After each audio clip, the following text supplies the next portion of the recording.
Келер сөз Калыбек Жапаров. Калыбек Жапаров бар. Коррупцияны кимдер жасайт? Албетте, мамлекеттик бийликтин 3 бутагы болгон мыйзам чыгаруу, аткаруу жана сот бийлигинин өкүлдөрү жасары талассыз. Ошол коррупционерлерден карапайым эл мамлекет жабыркайт.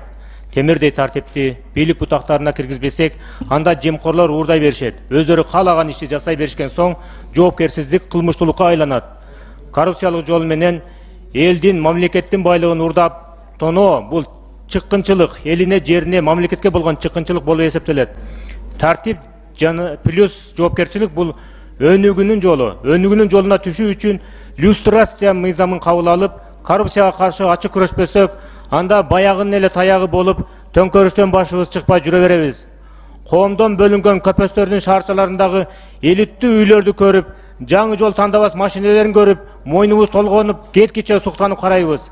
Алар кадимки эле бийлик бутактарында 20-30 миң сом маяны алып иштеп жүргөн мамлекеттик чиновниктердики болуп чыга келет. Алардын көпчүлүгү жемкор уурулар, көзү байлыкка тойбогон, ата тегинен бери элдин эсебинен жашаган көпөс чиновниктердин балдары, же сот, прокурор, тергөөчү, же эсеп палатасынын кызматкери, же салык инспекциясынын кызматкери, жана башка ушуга окшогон майлуу сүттүү жерде иштеген мамлекеттик кызматкерлер болот.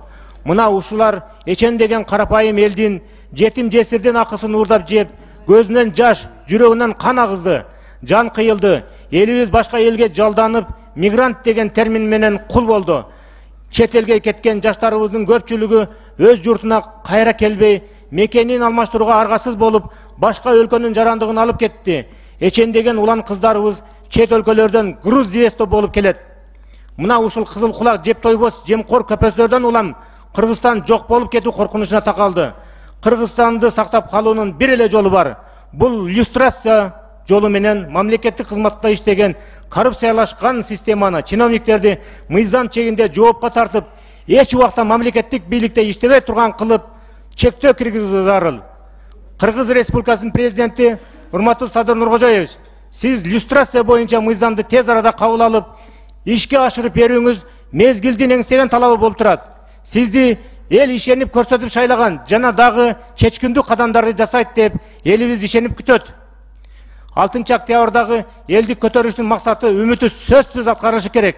Ата бабасынан мураска калган менчиктей көрүшүп, кызмат орундарын чайкоочулук жол менен сатып, базарга айландырган жемкорлордун аракети сөз жүзүндө токтогону менен иш жүзүндө токтой элек. Бүгүнкү күндө өзүн өзү актай албай банкроттук абалга келген мамлекеттик мекеме ишканаларды менчиктештирүүнү мына люстрация болгондон кийин, мыйзам кабыл алынгандан кийин, бийлик бутактарын жемкор коррупционерлерден толук тазалагандан кийин жүргүзбөсөк, анда приватизацияда эски коррупциялык жол менен прихватизация болуп, мамлекеттин мүлкү уурулардын колуна өтүп кетпейт деп эч ким кепил боло албайт. Менин сунушум ушул люстрациядан кийин мамлекеттик менчиктештирүүнү жүргүзсө. Рахмат.